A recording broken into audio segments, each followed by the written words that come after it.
хочу, наверное, рассказать прежде всего об истории, которая произошла со мной. Немногие там знают, чем она закончилась, потому что там, когда на улице подходят люди и спрашивают, как там, что там происходит, я говорю, вот суд, и все говорят, как? Не понимают, что суд. Давайте немножко я расскажу о себе, немножко напомню эту историю. Собственно, у меня есть небольшие слайды, рассказывающие обо всем этом. Меня зовут Иван Голунов, я журналист-расследователь издания «Медуза». Должен сообщить, что Министерством юстиции «Медуза» признана иностранным агентом.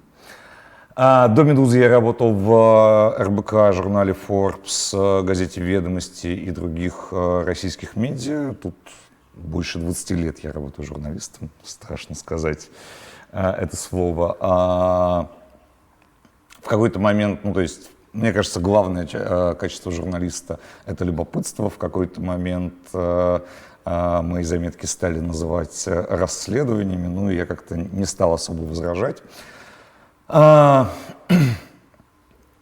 Любопытство, оно в основном касается как бы того, что, с чем ты сталкиваешься непосредственно. Так как я живу в Москве, там меня много интересует темы, связанные с там, жизнью в Москве, с там, большой программой благоустройства, ну и там какими-то другими моментами городской жизни. Вот, поэтому там, если говорить там, о каких-то основных темах моих расследований, там, это прежде всего там, коррупция в московской мэрии, в ЖКХ и так далее. Это то, с чем я непосредственно сталкиваюсь каждый день как гражданин, как житель. Вот. Ну и там, также интересуюсь какими-то другими темами. В частности, большие несколько расследований, связанных с переделом ритуального рынка, но помимо всего прочего, там у меня было также расследование о бизнесе родственников спикера Государственной Думы Вячеслава Володина. Его мама, 80-летняя, довольно преуспевающий бизнесмен, имеющий огромную бизнес-империю.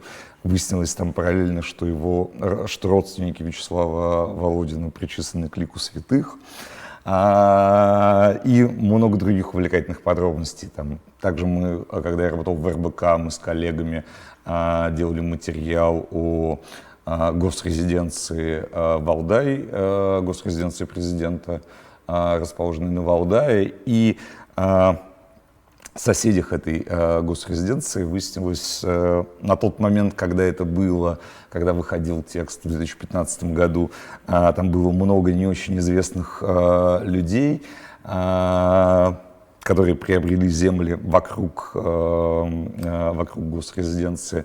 Но сейчас все больше и больше эти люди становятся известными, потому что я помню, тогда там долго мы там пытались выяснить, там, Александр Дюмин, нынешний губернатор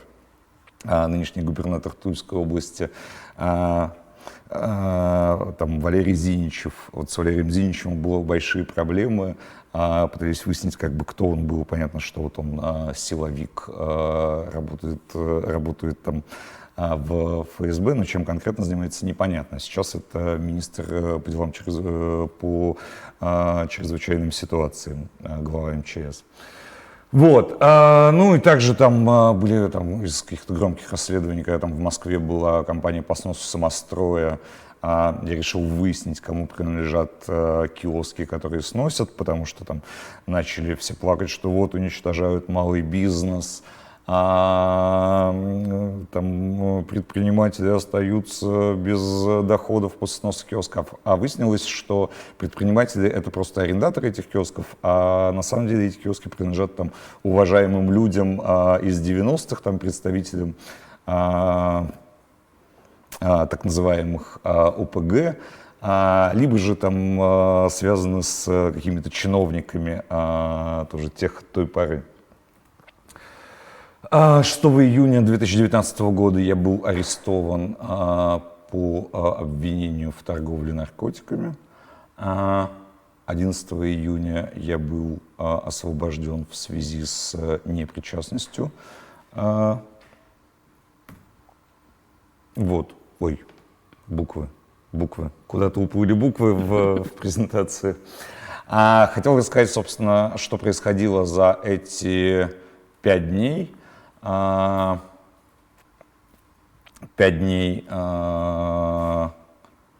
5 дней, конечно, огромной поддержки совершенно, ну, то есть, которую я совершенно не ожидал, не слышал о том, От что... сообщества, да, от всего, что произошло, да? Да, не слышал о том, что у вас надо побывать на аллее прессы, будет зайти посмотреть, как там Да там были просто три проведены деревца, просто работы. мы использовали эту возможность выразить солидарность. Съехали у меня немножко буквы в презентации, но хотел рассказать, собственно, о том, там, в тот момент, там, когда стало известно, 7 июня, потому что мне не давали связаться, почти сутки мне не давали связаться ни с адвокатами, ни сообщить не сообщить родственникам о моем задержании 7 июня утром. Об этом стало известно, и я думал, ну вот сейчас, там, не знаю, попадет эта новость там, в какой-нибудь, не знаю, топ Яндекса, и потом так это тихонько уйдет. Тихонько уйдет, и все про это забудут, вот. Но произошла какая-то беспрецедентная фантастическая кампания поддержки. Там первыми в нее включились мои коллеги из «Медузы». Почему? Я сейчас хочу немножко подробнее рассказать о том, как это было, о том, как это происходило, потому что за эти 2 года я понял, что, конечно, в России есть такая большая проблема, что люди не умеют себя защищать, не умеют отстаивать свои права. Там, мне за это время там, написало 16 тысяч писем я получил от разных людей, которые там... В подобные ситуации попали? Которые да? попали в любые ситуации, да? Которые попали в любые ситуации, да. Чем-то схожие, да? Все письма начинаются, да, со слов, что у нас ситуация точно такая же, как у вас. Только хуже. Да, ну, там выясняется, когда начинаешь с этим разбираться, выясняется как бы много разных других подробностей, что вовсе не такая ситуация, а там... как там говорит, как там сказала одна девушка, у нас точно такая же ситуация, как у вас, но только муж был закладчиком. Да, вот, хотел бы немножко там, и в том числе пишут там, расскажите, как вызвать общественный резонанс. Как вы подготовили такую пиар-компанию, да? Расскажите, поделитесь своим пиар-секретом, да? Вот не дай бог никому такой пиар. Сколько это стоило. Да. А вот я, однажды был вопрос, вот я тоже выходила за вас там к зданию местного управления внутренних дел, но вы скажите, а сколько стоила эта компания? Какая компания? Как бы вот По продвижению? это можно спросить у вас, как бы. Вы же выходили вот. Короче, хочется рассказать, давайте я расскажу какие-то основные моменты, которые произошли, собственно, в рамках этой кампании. Там, редакция, как только стало об этом известно, редакция тут же включила, есть такой у нас режим теракта. А это касается не только каких-то террористических актов, но там, в частности, такой режим вводился, когда был арестован режиссер Кирилл Серебренников. Это значит, что значит этот режим? Это значит, что все люди в редакции, там, включая не только отдел новостей, там, но и отдел культуры или отдел Шапито, все занимаются как бы этой темой. Там, Шапито, соответственно, это, как положено, отдел Шапито собирает какие-то эти мемасики и что-то такое. Вот. Какие были задачи? Собственно, задача была в том, чтобы все знали имя Ивана Голунова и подробности дела, уголовного дела в отношении него. И как мы видим в ходе прогулки по набережной Петрозаводска. Это сработало. Эта задача отчасти решена. Собственно, редакция внимательно смотрит и рассказывает о всех новых деталях, появляющихся в этом деле. Собственно, были также там дальше редакция разделила сотрудников по сферам ответственности, там, ну, то есть все занимались какими-то точными задачами. И, собственно, главное наше сообщение, что вот мы просим о помощи. Просим о помощи людей и всех. Вот. В результате этого была какая-то беспрецедентная, сейчас уже кажется, невероятная акция поддержки. Там вот, в частности, это фотография с очереди одиночных пикетов перед зданием ГУВД Москвы на Петровке 38. Ну, стоит, наверное, напомнить, что когда вся страна объединилась и была объявлена акция, тебя выпустили накануне этой акции, да, потому что понимали, что уже как бы это не остановить, и люди выйдут. Да, и, но это все равно было невероятно. Что... Я как бы в эти 5 дней однажды я проезжал, точнее мы проезжали рядом с Петровкой 38, я видел, что кто-то стоит с плакатом, но я как-то совершенно не думал, как бы, Ты что заплакал? это... Я не думал, я подумал, что, ну, то есть, как бы, я совершенно не думал, не подумал, что, как бы, это связано со мной, я подумал, что, может быть, кто-то еще какие-то другие, ну, то есть... Слушайте, ну это, конечно, какая-то была невероятная история, и, ну, то есть такого, там, если бы мне кто-нибудь до этого бы рассказал, жизнь такое, тебя к такому не готовила, как говорится, да? Ты не поверил, что это возможно. Вот, что было сделано, собственно, все материалы, что было сделано как бы из конкретных вещей, все материалы, собственно, мои были открыты к перепечаткам по лицензии Creative Commons, ну, то есть и тут же все издания начали перепечатывать, там, начиная от журнала Men's Health и Татлера, заканчивая газетой «Ваши 6 соток». Стали выбирать те материалы, которые наиболее им подходят из моих расследований, вот, и стали их перепечатывать. И это, конечно, было удивительно, когда там заходишь на какой-нибудь, да, этот сайт газеты «Ваши 6 соток», и там вот слева заметка «Как посадить огурцы», а справа заметка «Как посадить журналиста». Все съехало, простите. Собственно, у компании должна быть какая-то символика, и в какой-то момент появился вот этот вот знаменитый логотип Ямы. По удивительному стечению обстоятельств его сделали дизайнеры, которые работали, которые там делали раньше дизайн-проекты для компаний, которые занимаются благоустройством в Москве, то есть это какие-то основные герои моих расследований, вот, и их сотрудники, собственно, придумали этот логотип этой компании Ямы, который сначала появился на футболках, а потом появился на первых полосах 3 ведущих газет, «Ведомости», «Коммерсант» и РБК. Все съехало, все слова в презентации съехали. Вот. Также, собственно, стали записывать какие-то обращения в поддержку, какие-то видеообращения в поддержку. Сначала это были какие-то мои знакомые, потом это совершенно огромное какое-то количество людей. Там Александр Петров, актер, узнавал, пытался узнать адрес, где я живу, собственно, где я находился под домашним арестом, вот, чтобы приехать под окна и поддержать меня. Ну, то есть это какая-то невозможная история.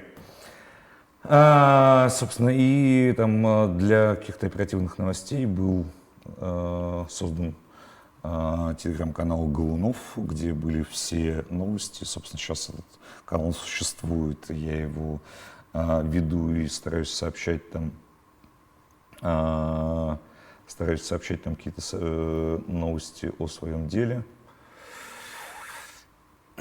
Я страшно извиняюсь что мы не проверили презентацию после Слушай, у нас есть переконвертации. три вопроса в чате, потому что люди активно включились, и если ты хочешь, Давайте я быстро закончишь, и мы готовы. пробегусь. Собственно, Давай. была задача завершить. Я был задержан в тот момент через 1,5 часа после того, как я отправил редактору текст, собственно, текст своего расследования о похоронном бизнесе. Это был как бы такой черновик о переделе похоронного рынка в Москве. Вот. Его необходимо было доделать. Поэтому коллеги, 17 журналистов из 7 изданий собрались в единую группу для того, чтобы там доделать это расследование, завершить его и опубликовать. Вот. 11 числа я был освобожден, после этого как бы я вернулся в работу, но тем не менее как бы это была вот довольно невероятная история, когда журналисты совершенно разных конкурирующих изданий объединяются, чтобы доделать материал. 1 июня вышел материал, 2,5 миллиона просмотров он собрал в первую неделю. Около 40 изданий перепечатали это расследование, но мне кажется, более важной другая цифра. 27, по-моему, региональных изданий решили провести собственное расследование, посвященное, как бы, как устроен похоронный рынок в их них, регионах. да? Ага. И это, мне кажется, Мотивировало, лучший результат. Есть такая картинка, о ком говорили в соцсетях 8 июня. Как вы помните, тогда я был задержан в момент, когда происходил Питерский экономический форум, одно из главных бизнес-событий в России. Вот, и 8 июня, в день, когда происходила важная долгожданная встреча Владимира Путина с главой Китая, я обогнал по упоминаемости Владимира Путина. 11 июня я был освобожден. И что же происходило потом? И это важный момент, потому что всем кажется, ну, все понятно же, все как бы все решено и так далее. Вот, но тем не менее, как бы я был освобожден, но никакого уголовного дела в отношении сотрудников полиции не было возбуждено. То есть было какое-то дело в отношении неустановленных лиц. Вот, ну, скорее всего бы дело там порасследовалось и было бы закрыто, а может быть и продолжало расследоваться, как, например, дело Олега Кашина, которое, как известно, до сих пор в активной стадии расследования. 29 июня на форуме, на саммите G20 в Осаке Владимира Путина спросили про ситуацию со мной. Он назвал ее произволом и сказал, что должны быть приняты соответствующие решения. Но тем не менее, как бы ничего не происходило. То есть там мы там спрашивали следователя, там, когда там нужен допрос, он говорил, да, там, типа, через неделю позвоню, но ничего как бы не двигалось, ничего не происходило. Вот, и что ж такое, это все слезло. Надо еще оставить на вопросы время, поэтому, да, давай буквально 5 минут, чтобы люди с тобой пообщались. Вот, и мы довольно долго с моим адвокатом Сергеем Бадамшиным и Олегом Елисеевым из правозащиты «Открытки» мы довольно долго добивались возбуждения уголовного дела, проведения каких-то следственных действий. Мы подавали в суд на бездействие следствия, мы там писали заявление в ФСБ и так далее. То есть мы всячески пытались стимулировать расследование этого преступления, вот, и напоминали об этом. На пресс-конференции в декабре Владимиру Путину снова задали вопрос, и он сказал, что, собственно, расследование идет, и вскоре после пресс-конференции стало известно, что было возбуждено уголовное дело в отношении этих 5 сотрудников. Все начало этого года происходил суд в Московском городском суде, и 29 мая был оглашен приговор в отношении 5 сотрудников УВД по ЗАО. Организатор этого преступления получил 12 лет лишения свободы и был лишен звания подполковник, что как бы для меня было важно. Вот. Исполнители преступления получили от 5 до 7 лет лишения свободы. Параллельно с этим, я журналист, и всегда занимаюсь темами, которые мне любопытны. И тут я погрузился в этот мир, связанный с фальсификацией преступлений, с работой правоохранительных органов. Вот, и обратил внимание, в том числе у меня, в моей ситуации, когда меня задержали, были привлечены понятые, которые, по идее, должны быть независимыми представителями общественности. Вот. И в какой-то момент мы приехали в здание УВД, и там стали заходить в кабинет сотрудники полиции и обращаться к понятым, которые якобы с улицы мы взяли, обращаться к ним по имени, вести с ними какие-то разговоры. Я возмутился, как вы знакомы. Вот. И я, собственно, после этой истории стал исследовать вопрос с понятыми. Я изучил все приговоры по уголовным делам, которые возбуждались отделом наркоконтроля УВД по ЗАО. Вот. И выяснилось, что во многих делах фигурируют одни и те же понятые.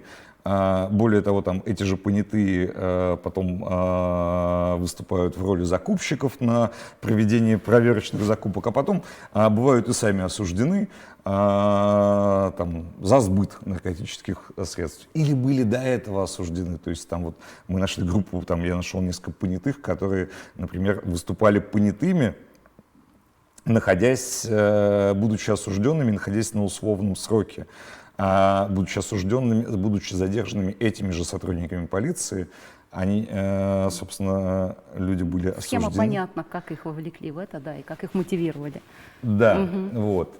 Собственно, я изучил и обнаружил около 20 так называемых штатных понятых, которые постоянно участвуют в делах УВД по ЗАО.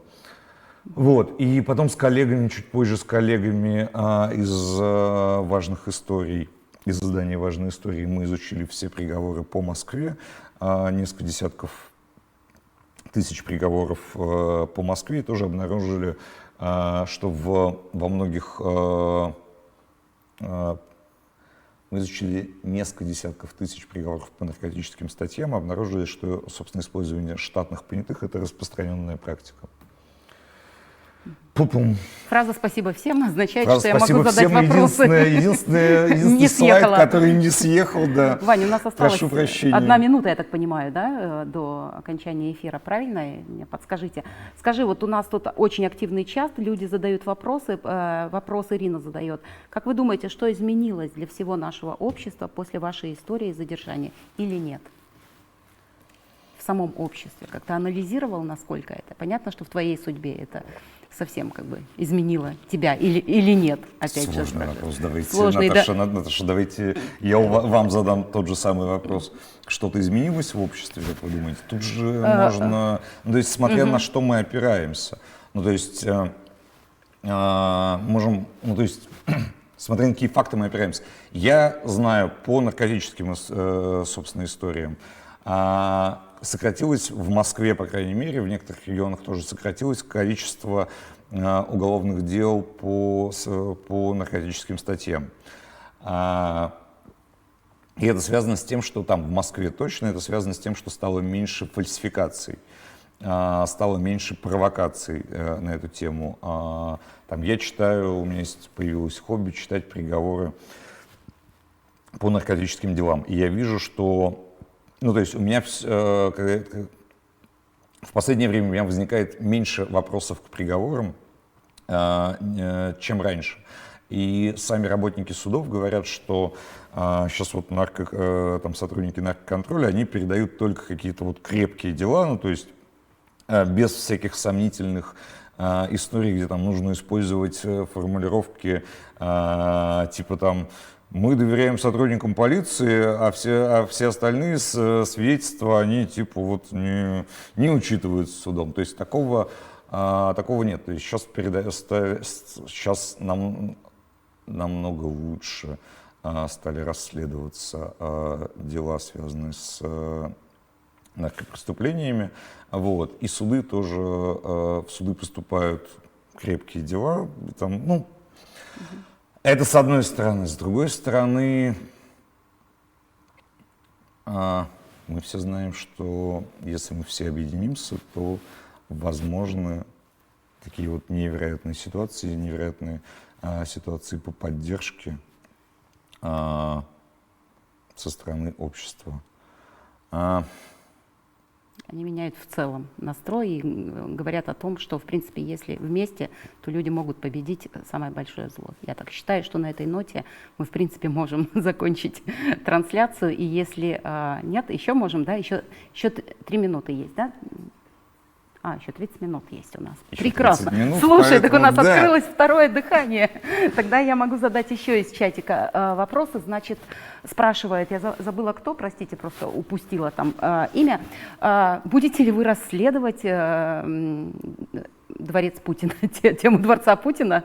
Что с темой дворца Путина? Тема дворца Путина Да, была расследована в так вот 2011 году. Ага. Что-то еще нужно порасследовать? Так вот, может, что-то там недорасследовано, люди спрашивают. У нас есть резиденция на Валдае. Мне кажется, много есть каких-то тем, на которые действительно мы не обращаем внимания.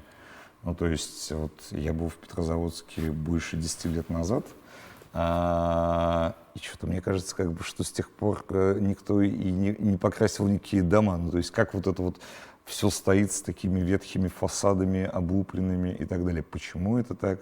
Ну, то есть, все же платят здесь управляющим компаниям, которые должны быть заниматься текущим ремонтом. Мы покрасили дома. Мы покрасили дома, ты не заметил. На половине домов висят как бы адресные указатели еще с советских времен. И мемориальные доски. Здесь был, работал и трудился. Нет, ну мемориальные доски окей, ну как бы адресные указатели. Зато теперь люди тебя узнают в Петрозаводске. Петрозаводск изменился. Есть много, ну то есть как бы просто вот. Опять же, вот мне не кажется правильным, что все должны заниматься расследованием дворца Путина, там все журналисты от Калининграда до Чукотки. Есть много других локальных вопросов, которые касаются нашей непосредственной жизни. И журналисты в Карелии должны задаваться вопросами: а как у нас работает фонд капитального ремонта, которому там мы платим в среднем, ну сколько, 600 рублей в месяц? У меня 1500, не знаю почему. Я знаю почему, наверное, какая-то большая жилплощадь. Вот, но тем не менее, как бы есть много других локальных вопросов, как бы не касается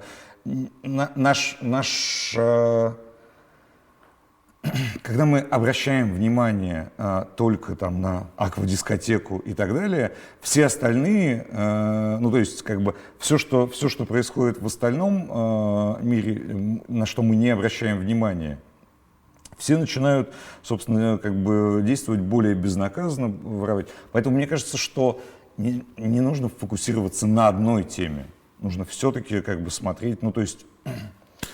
Это так же, как просто вот как мем, что это во всем виноваты американцы, о том, что у нас это в Кандапоге всех там школьники ходят в деревянные туалеты, виноваты американцы. Ну как бы нет. Давайте обращать внимание и на какие-то проблемы, касающиеся нашей жизни, какие-то локальные проблемы. Но расследования в Карелии как раз они касаются и капитального фонда ремонта, поэтому я-то понимаю, я задаю из чата вопрос. Почему журналисты в Карелии не расследуют дворец Путина или Шуйскую Чупу? У нас есть, да, свой дворец Ельцина, да, вот сейчас там новые собственники, поэтому будем расследовать.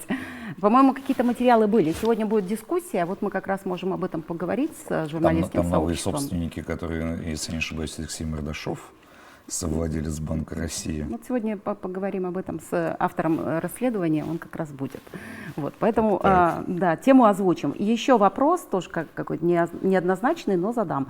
Сейчас вы чувствуете наблюдение или внимание со стороны компетентных органов? Как ты, ну вот у тебя усилилась ли такая паранойя? У меня, например, после единственного визита полицейских в наш клуб сразу паранойя усилилась. Каждый человек, который подходит под окнами, у меня это уже полицейский, я начала уже тремор испытывать. Вот не представляю, как тебе. Нет, ну конечно, ну, с одной стороны, да, но с другой стороны, ты же не можешь постоянно находиться в этом там. Давайте зашьем все карманы, не будем ходить с рюкзаками, не будем заклеим там... камеры, да? Заклеим камеры, да. Ну, то есть это невозможно. То есть если кто-то чего-то там сделаем 500 паролей, все будем в суперзащищенных мессенджерах, и каждые полгода будет выясняться, что этот защищенный мессенджер не очень-то защищенный. Например, когда я был в Бразилии и рассказал там о том, что вот в России там пользуются Телеграмом, считают это безопасной программой, меня посмотрели, выяснилось, что в Бразилии был огромный скандал, там, связанный со взломом Телеграма. Там потом все эти уязвимости были устранены, но тем не менее невозможно постоянно думать о том, что может произойти. Как бы, если кому-то чего-то захочется сделать, как бы они всегда это сделают, как бы, а постоянно думать, что можно, ну то есть как можно что-то предотвратить. Тогда, а не страшно ли вам работать журналистом? Ну то есть это вот точно такой же вопрос. Ну вот у меня такой личный вопрос, как найти ресурс, потому что сейчас много говорят о выгорании, там общественники выгорают, журналисты выгорают, то есть все спасатели мира, да, которые работают, вот, строят гражданское общество, они, как правило, и получают за это каждый своих бонусов, и в кавычках в том числе. Как ты нашел в себе силы, вот именно такие человеческие? Я понимаю, что тебя поддержало журналистское сообщество, тебя поддержало твое издание. А как ты нашел в себе? Вот как бы было ли у тебя такое депрессивное состояние, уныние? Там, бухал ли ты? У меня есть какие-то задачи. Ну, то есть вот меня поддержали люди, и я считаю, что я обязан довести, собственно, дело до конца. Я обязан, и это зависит как бы только от меня. Чтобы были наказаны исполнители этого преступления, чтобы был наказан заказчик этого преступления. Вот, поэтому у меня как бы вот желание есть какие-то, вот есть это, какие-то да, важные дела. Но также это такой же вопрос, там думал, когда вот это все происходило, думал ли я там о том, что вот там 15 лет, мне, собственно, там по этому обвинению срок от 10 до 20 лет по тому обвинению, которое мне предъявляли. Вот, меня спрашивают, когда вот ты находился в этой ситуации, думал ли ты об этом там, и так далее. Я об этом, честно, не задумывался, потому что если бы я об этом задумался, то все бы пошло совершенно иначе. У меня были конкретные задачи. Мне там нужно было сообщить там, коллегам о том, что я задержан. Как бы добиться того, чтобы у меня появился адвокат. Потому что я же не юрист, я же не знаю, что, собственно, делать и как правильно делать. Вот, поэтому я, собственно, с самого начала, когда там начались странные вопросы, типа, там, а что вот ты делал в Риге до этого, я сказал, типа, нет, все. Как бы это явно какая-то не случайная история, поэтому как бы я не знаю, как себя в ней вести, поэтому мне как бы нужен юридический советник, адвокат. И поэтому я на все вопросы как бы говорил, что мне нужен адвокат. Когда мне говорили там, что нет, сейчас вот будет личный досмотр, и он может быть без адвоката, я говорю, ничего не знаю, как бы мне нужен адвокат. Как бы на все вопросы мне говорят, хочешь воды? Я говорю, только в присутствии адвоката. Вот, и, соответственно, как бы не подписывал никаких документов, потому что я не знаю, как бы, ну, то есть я не знаю, нужно ли их подписывать или нет, а потом, как бы, когда мне отказывают в адвокате, как бы вы мне отказываете в моих базовых там правах, вот, я отказываюсь признавать законность ваших действий, поэтому я нигде ничего подписывать не буду. Вот. Пум-пурум-пурум. Вопрос еще один. Кто был заказчиком логотипа? Вот тот самый логотип, тут люди очень возбудились по этому поводу. Кто проплатил? Проплатил никто не проплатил. Никто не проплатил. Заказчик был, да, мы можем, наверное, назвать заказчика. Заказчиком был главный редактор РБК Игорь Тростников. До этого я ушел, собственно, в 2016 году. Как мне казалось, ушел из РБК, когда туда пришел, собственно, Игорь Тростников, как мне на тот момент казалось, как бы, что мы страшно поссорились и просто, да, расстались врагами. Но, как впоследствии выяснилось, заказчиком логотипа был он. Ну, то есть, как бы он попросил, там «Медуза» просила каких-то дизайнеров, вот, и в том числе он попросил своих знакомых дизайнеров попробовать придумать какой-то логотип, вот, и так, собственно, возникла «Я-мы». Еще один интересный комментарий прислала Эмилия Слабунова, депутат Госдумы от партии «Яблоко». Она говорит, вот так в те дни выглядел кабинет партии «Яблоко». То есть, видишь, даже на ее кабинете был «Я-мы» Иван Голунов. Вот, поэтому тебя поддерживали и политики в том числе. Это вот была, конечно, фантастическая кампания, и хочется, конечно, чтобы общество также консолидировалось и по другим темам, по другим проблемам, связанных с какими-то обычными бытовыми ситуациями, с произволом властей, произволом полиции, бездействием властей. Это была это была какая-то фантастическая история, и хочется, чтобы она повторялась вновь и вновь, и не обязательно как бы и не только в каких-то ситуациях, связанных там с аквадискотекой и так далее, но и с какими-то простыми бытовыми ситуациями, связанные с восстановлением прав людей.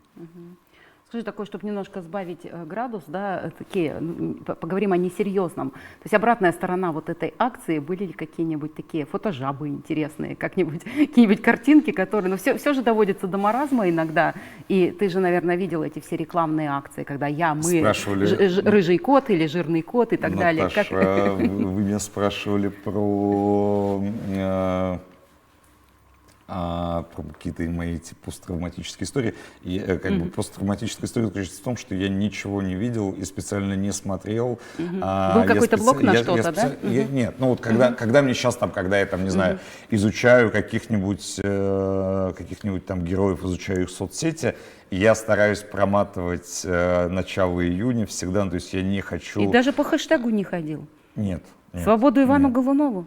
Да ты что? Да я не верю. Я не... Ой, когда я начинаю об этом говорить, когда я начинаю вспоминать, когда я там вижу видео, там, не знаю, митинга перед судом, я начинаю скрываться, То есть это до сих пор какой-то триггер, да, все-таки, если что-то появляется, то... Если хотите, чтобы я заплакал, давайте посмотрим видео перед судом. Да, собственно, это, там... Есть какой-то кадр с тем, как я плачу, находясь, собственно, в суде за решеткой, это связано просто, когда ты слышишь, когда ты читаешь, меня просто до этого адвокаты просили прочитать характеристики от разных людей, чтобы посмотреть, нет ли там дубликатов. Вот. И просто когда ты это читаешь, и это выглядит просто как какие-то некрологии, кажется, это все про меня, такое не может быть. А потом ты слышишь крики поддержки, хотя там судья говорит всем приставам: закройте окна, чтобы этого не слышали, и это все слышно через окна. Это, конечно, это невозможно просто так смотреть.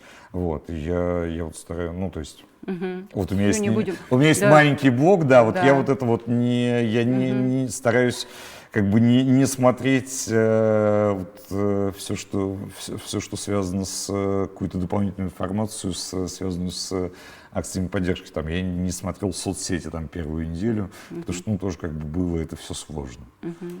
Говорят, есть из фан-зоны вопросы, мы его сейчас выведем сюда, ты его сам услышишь. Давайте, слушаем вас.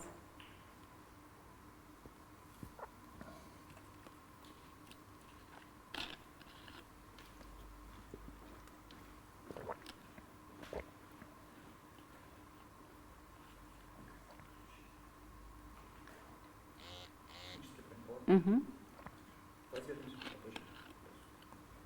Так, не слышно вопроса? Меня слышно? Да. Да. Да. Меня слышно? Да. Меня не слышно. Слышно, слышно. Слышно меня или нет? Пожалуйста, скажите хоть что-нибудь. Наталья. Слышно, слышно. Ну, пусть они кивнут хотя бы. Киваю. Наташа, если меня слышно, кивни, пожалуйста. Моргни. Киваю и моргаю. Да.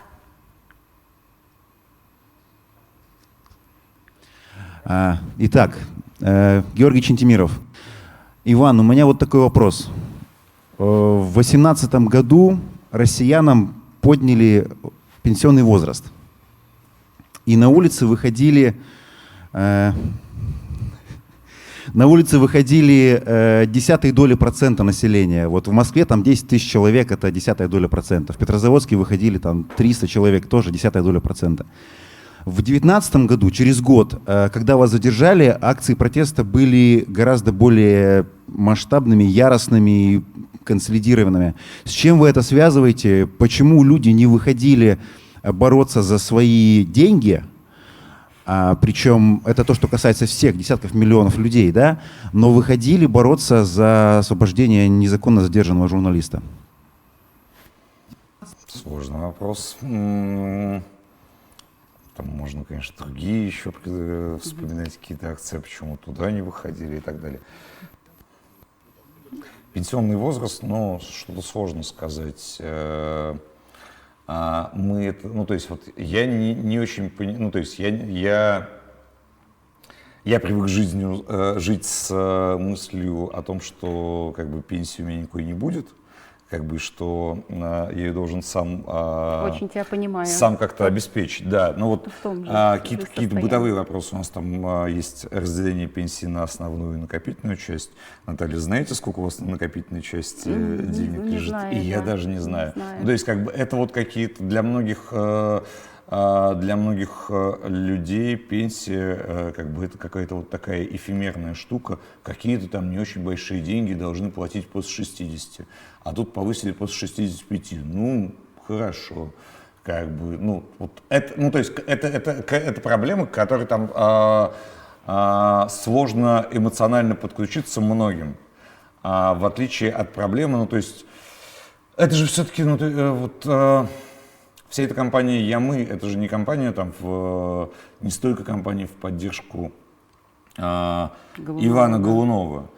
Это компания как бы против полицейского произвола. И люди выходили за себя. Люди понимали, как бы, что такая же ситуация может произойти и с ними. Как бы, если мы сейчас это проглотим, то как бы все подумают, что так можно делать.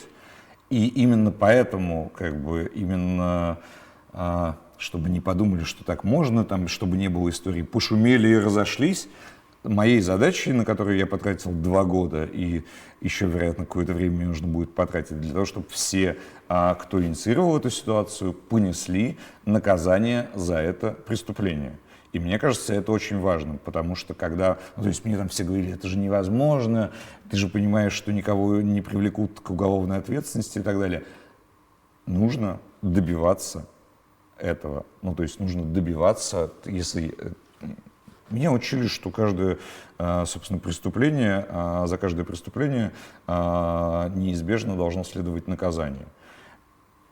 И как бы вот моей задачей было, чтобы это наказание свершилось. Сейчас, тогда мне говорили, что никакого уголовного дела не возбудят, А потом мне говорили, ну сейчас вот их там это дадут им какие-то эти условные сроки и тут же отпустят, амнистируют. Сейчас мне говорят, что они вот как бы там посадили исполнителей, а заказчиком никто не будет заниматься. Вот. Ну нет, я все-таки верю в то, что справедливость должна восторжествовать. И я как бы должен, для того, чтобы это произошло, я должен совершать определенные действия. И я их буду совершать, что бы это мне ни стоило. Люди комментируют в чате, Иван пишет, что Иван нормальный товарищ, не зазвездился. То есть вот такое впечатление о тебе эта трансляция вызывает. И по-прежнему переживает, что почему-то все слетело нормально. в Все видишь, у презентацию. тебя такой ореол звезды, звездного гостя. Все-таки в Петрозаводске, видишь, тебя на улице узнают. Сейчас еще фотосессии пойдут в фан-зоне, так что нормально. Все вот относятся как к звезде, а ты скромный.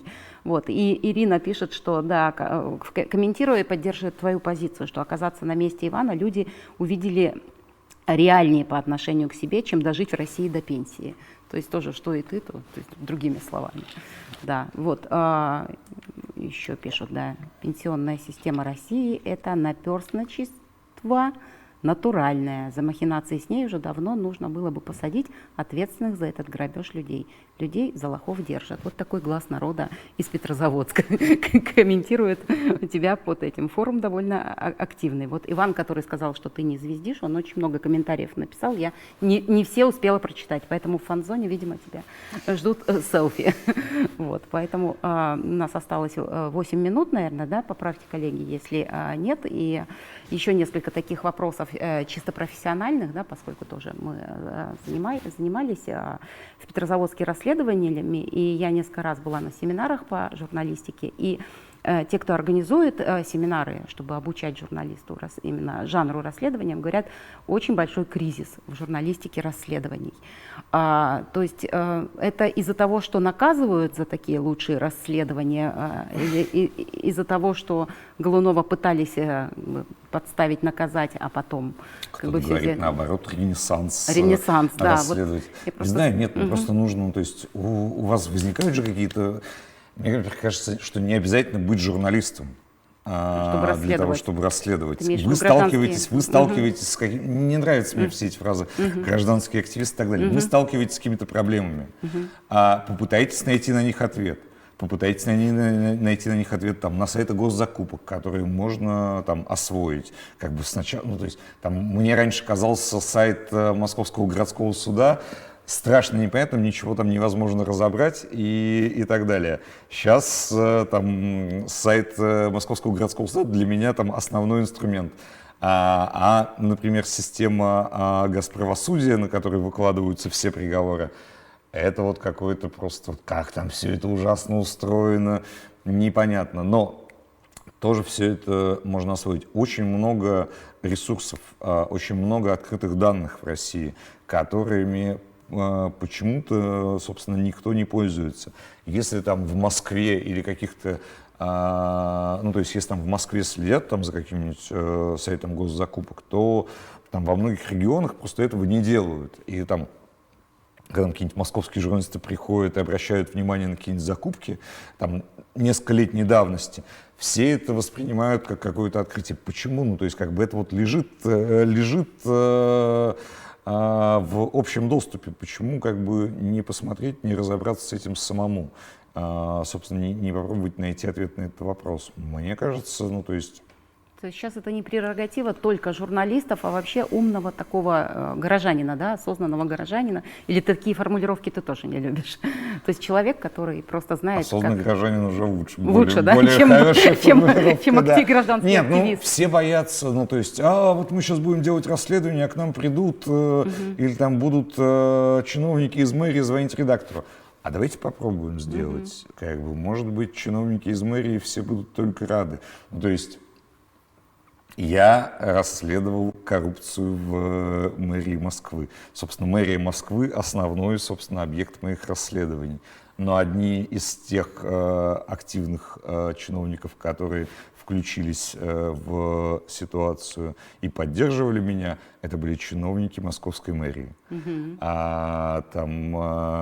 Собственно, на митинге вот когда люди собрались перед судом, во время того, когда меня избирали меры пресечения, пришли дворники, пришли сотрудники ГБУ «Жилищник», которые там стали собирать мусор и раздавать всем бутылки воды, потому что это была жара. Да, ну, то есть вот все это очень не... Ну, то есть вот всем, конечно, не нравится, когда они становятся объектом расследований, но при этом ну, то есть, это нужно, это нужно и для самих героев, потому что они как-то держатся в тонусе и понимают, что вот их контролируют, и не совсем это все позволено. Вот. Это нужно и для их коллег, для того, чтобы понимать все-таки, как устроена система, что в ней устроено и так далее. То есть это нужная вещь,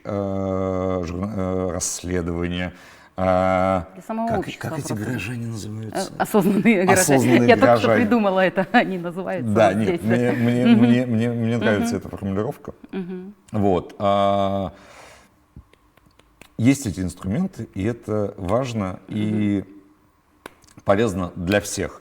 Не нужно ничего бояться, нужно пробовать и делать. Если бы я бы в тот момент подумал, когда же там вот назначат мне там, посадят меня на 15 лет, там выйду я, будет мне там... Первый раз этот вопрос мне задал, собственно, коллега Илья Жигулев, когда брал у меня интервью после освобождения. Я такой подумал, средний срок по этой статье столько-то, я выйду, мне будет 56. И тут что-то как-то мне стало грустно. А до этого я вообще об этом эти там 5 дней, нет, этот вопрос бы меня просто поставил бы в ступор, и все. Нужно пытаться делать. Скажи, после всей этой истории изменился ли твой ближний круг друзей, тех, кто вот каждый день тебя окружает? Появились ли новые известные друзья? Ты рассказывал про Петрова. Есть кто-то, кто добавился, еще поддержал и задержался в твоем круге? Или ты такой человек довольно замкнутый? Не в этом знаю, плане? сложно сказать, не могу так... Личная жизнь не поменялась, я имею в виду жизнь просто частная. Нет, частная, личная жизнь не поменялась. Хотя были странности. Почему-то очень много писала девушек, работающих на госканалах. Очень хотим познакомиться. Я как-то не знал, как это воспринимать, что это такое. Была такая тенденция. Не воспользовался этой ситуацией. Тут я проявил какую-то осторожность, назовем это так. То есть, если подытожить все это, эта история, она не добавила страха, не напугала настолько, чтобы перестать заниматься журналистикой, перестать вообще свою миссию выполнять. Пафосно это не звучало. Тогда цель была бы достигнута. Мне кажется, цель, собственно, заказчиков. Их же цель была, чтобы это замолчал. Да, и, соответственно, если после всего того, что произошло, я перестану заниматься своей работой, соответственно, цель заказчиков будет достигнута. Мне кажется, это не то, что они должны получить.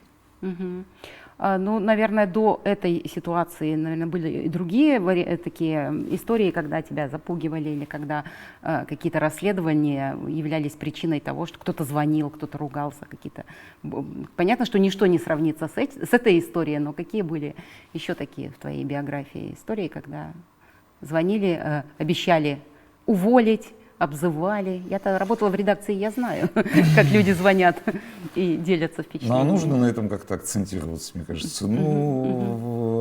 Они угрожают, но ничего не происходит. Нужно как-то на этом акцентироваться, запоминать это и так далее. Не знаю, опять же. То есть мы должны делать, каждый должен делать свою работу. У них такая работа. Позвонить и запугать. Отлично. Она ко мне не относится. Ну, Нужно продолжать это делать. Ну, так же, как там, не знаю, давление на СМИ. Происходит давление на СМИ. Там какие-то журналисты региональные уходят из своих, вынуждены уйти из своих изданий, как бы идут, делают какие-то телеграм-каналы или начинают там какие-то вести анонимные блоги и так далее. Ну, мне кажется, все-таки каждый должен заниматься тем, что он должен делать, не думая о том, что как об этом подумают, а какие могут быть, что за это может быть. Тебя интересует этот вопрос? Найди на него ответ. И не надо думать о том, о чем может быть. Ну, наверное, тогда финальный такой вопрос. Заканчиваем. Более риторический, но может на что-то натолкнуть. Журналистика, да, то есть он такой пафосный немножко, но говорят, что журналистика умирает в своем традиционном таком виде, и блогинг ее выталкивает, и вот как раз те самые активные или осознанные горожане, да, они будут делать за журналиста его расследовательскую работу. То есть как-то в будущем таком, в недалеком, журналисту будет еще работы, особенно в нашей России. Как ты думаешь, тебя обеспечит наше государство работой на ближайшие там 2-3 года? Театра не будет, кино не Вот. будет только Телевидение. телевидение. Не знаю, мне кажется, это какие-то такие-то сложные умозрительные вопросы. Ну, то есть, я всегда раньше, когда приезжал куда-нибудь в регион, покупал, приходил в газетный киоск, и сейчас приду в Петрозаводске, и скупал как бы все местные общественно-политические издания. И что-то в последнее время я понимаю, как бы, ну, то есть вот в последнее время у меня это копится дома, это кипа газет, но вот читать их становится все сложнее и сложнее. Зато появляются какие-то активные интернет-проекты, собственно, какие-то активные блогеры, которые задаются интересными вопросами о жизни в своих городах и пытаются найти на них ответ. Ну вот, собственно, то, что я говорил, и меня это, ну, то есть для меня лично это безумное восхищение, когда я в 2019 году после всей этой истории стал обнаруживать в разных региональных изданиях тем, что они попытались провести расследование, как устроен похоронный рынок у них в регионе. И вот это вот для меня большая профессиональная, я не знаю, как это сказать, не гордость, вдохновение. Вот все это Ты не... же запустил этот механизм, Да, и все люди это как бы продолжают. стоило этого. Это прям вот вызывает огромное восхищение. Хорошо. У нас есть еще сколько? Нету, да? Ну, Нету. Я думал, может быть, как-то это внести какой-то карельский контекст. Ну, во я всю думаю, нашу- что мы успеем в дискуссии поговорить, потому что у нас там будет Я как просто раз хотел 5 сказать, участников. что я немножко... Карелия для меня немножко близка, потому что у меня одна из моих родственных линий происходит из Тверских Карел. Да. Тервехтели. Вот тут начинаются проблемы. Здравствуйте. Но в переписи 2010 года я, собственно, указал национальность как вепс. Ну вот, я вепс Вот. на четверть, так что... А что в добро переписи пожаловать. сказали? Да, ну... Мы с вами одни с Да, крови. 6800, сколько-то там Мало было нас. И переписано. бабушка говорила, мы вепсы занесены в Красную книгу, поэтому надо беречь. Ну, вот в Новосибирске, где я тогда жил, в 2010 году, я переписался как вепс, и там единственный вепс. Вот это трогательно. Сейчас я заплачу. Вот на этой ноте мы, наверное, заканчиваем наш эфир.